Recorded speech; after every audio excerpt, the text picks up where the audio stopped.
Hello and welcome, and in yet another video on AI Slop, I'm now going to demonstrate the difference between doing real history and getting ChatGPT, or more likely Google Gemini, to do a video for you in seconds. Now this is where I am right now. This is the Ieper salient. It's a modern map, of course. It's a map from Google, and so this is what I'm doing.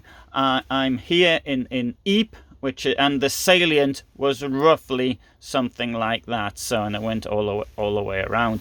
Here I'm looking at what Hitler did in the salient. So let's suppose I was going to get Slop to write it for me. Well, let's go first of all to ChatGPT, which incidentally, as far as I'm aware, doesn't actually do videos for you. So anyway, let's see what it says here. Adolf Hitler served. So I've asked it to write me an account of Hitler's first battle in the unit's first battle in Belgium, and I'm going to tell you afterwards what really happened, but this is what you'll find on the slot. Adolf Hitler served in October 1914 as a regimental dispatch runner in the 1st Company Bavarian Infantry Reserve Regiment 16, commonly known as the List Regiment. No, he served as a regimental dispatch runner as from the 9th of November 1914. The regiment formed part of the 6th Bavarian Reserve Division within the German Army. After initial deployment in Belgium during September 1914, no, it didn't arrive until the end of October.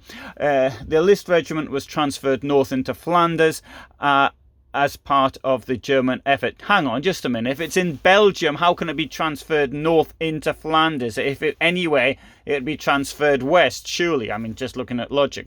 Anyway, that was an effort to break through the Channel ports, what became known as the First Battle of Ieper. In early October 14, the regiment moved by rail. No, it didn't. It didn't pass out in the barracks in Munich until the 7th of October. And then it went on to a place called Lechfeld on foot, where the training then continued, a couple of days anyway. So by the 2nd week of the month, it was operating the region west of Lille. Wrong. It was in Bavaria still, advancing towards the line between Armentières and Ieper. This movement was part of the wider German redeployment following the failure of the initial Schlieffen Plan and the stabilisation of the Western Front.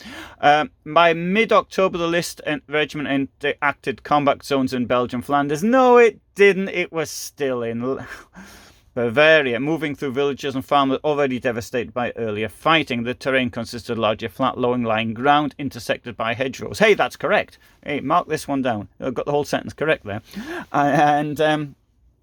The little natural cover, exposed infantry and artillery fire. Yes, well, that bit's right. Okay, so that's right.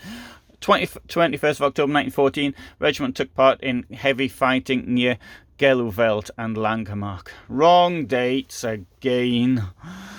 East of Ieper. I mean, the Battle of Langemark did start a bit later than that, but I mean, but anyway, Hitler was. He was still in Bavaria. Casualties were severe. Within days, List Regiment lost a large proportion of original strength, including many who enlisted alongside Hitler only weeks earlier. Not true. No, it was later. Hitler's role as a dispatched runner placed him primarily at regimental headquarters, carrying written and verbal messages between command posts and frontline companies. Well, it did, but that was later, not at this time. While this role was dangerous, runners were exposed to shell fire, and sniper fighters generally kept him behind the foremost assault lines rather than direct bayonet charges. I mean, that is correct for later, but by late 1914, the regiment was entrenched in positions south and east of Ieper.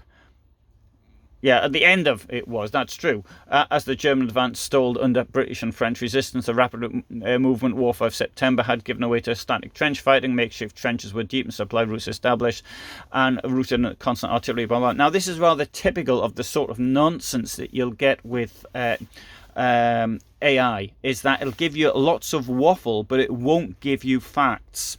But let's go on. See, it's correct, but it doesn't mean anything. It doesn't answer the question.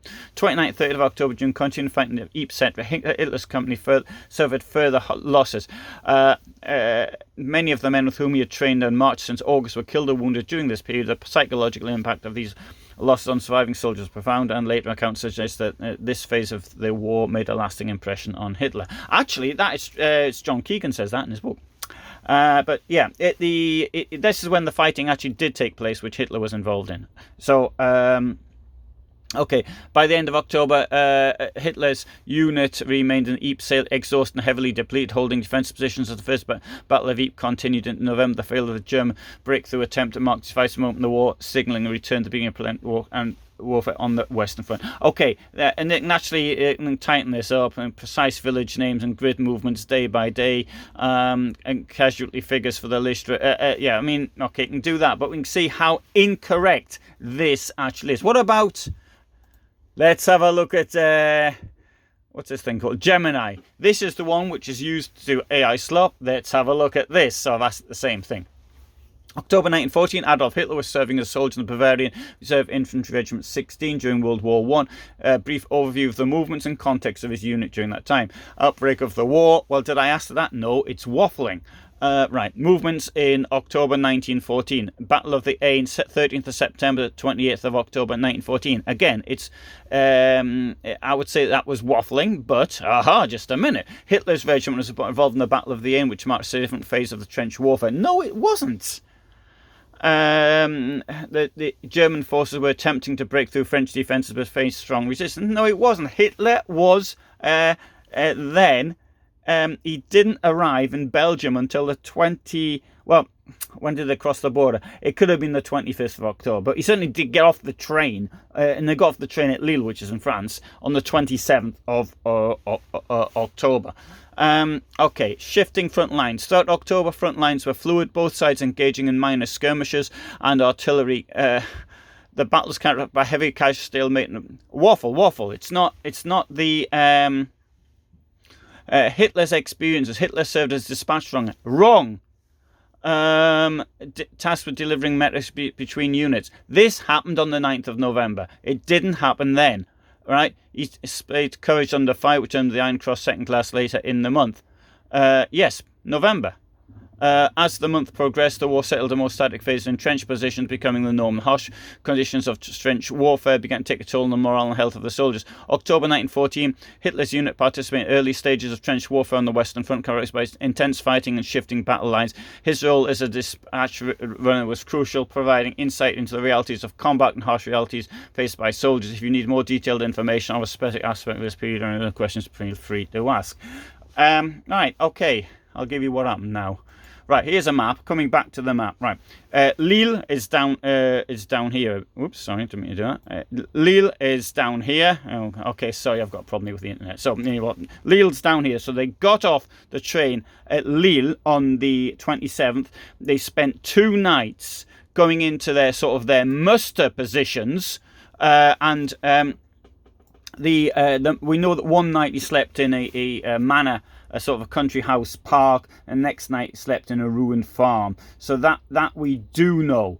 And now the battle, the first battles that Hitler took part in were on the place was here. So the unit mustered in this area here, and then what it did was it advanced here, and the first contact was here, at this place here, it's a manor house, and this manor house, that's where Julius List, who was the commanding officer, was actually killed. And so they took really bad casualties, but the advance was along this line at the same time as actually the other parts of the division actually controlled the road leading north here from Bessalare to this place here, Broodsender, and the eventual where the line more or less stood for was somewhere along this line here. Of course, I mean, there was a second battle of Ypres, then the third, then the fourth, then the fifth. So there was a number of them. But what I wanted here to demonstrate now, because I'm going around filming these things, these places, is how this AI Slop, which somebody could have knocked out a video in half the time it's taken me just to talk about this. Never mind the research, it's taken me ages in other places. But this AI Slop which YouTube prefers over researched history, this is what it's doing, is it's changing things. I mean, maybe you think, oh, that doesn't make any difference. And maybe it doesn't make any difference. But I mean, what's happening in things where it does make a difference? What's going to do if people start writing medical textbooks based on AI Slop, for example, or something like that? Anyway, so there you go. More unusual type of video. I'm going to have to stop complaining about AI Slop. I just want to demonstrate how bad it actually is. Maybe I ought to start taking some of these videos which are done in AI Slop and then pulling them to bits. That might be a better way of actually doing things. But what I try to do anyway with my videos, at least the ones I'm talking about facts, give you fact, rather than waffle, which I might be actually doing now. That's probably happened because of my use of looking at this AI stuff. Anyway, hope you found that interesting. Thanks for staying with me this long. I upload every day at 2000 hours, and I do longer videos on Tuesdays and Fridays, and sometimes on other days as well. And hopefully I'll be able to get up some of my stuff on Hitler before long. But I'll let you have a look at this is what the weather's like outside.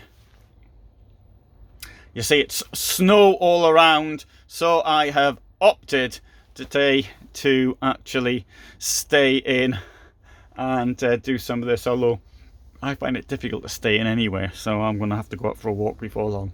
Anyway, from Ieper in Belgium, thanks very much for watching. All the best. Bye for now.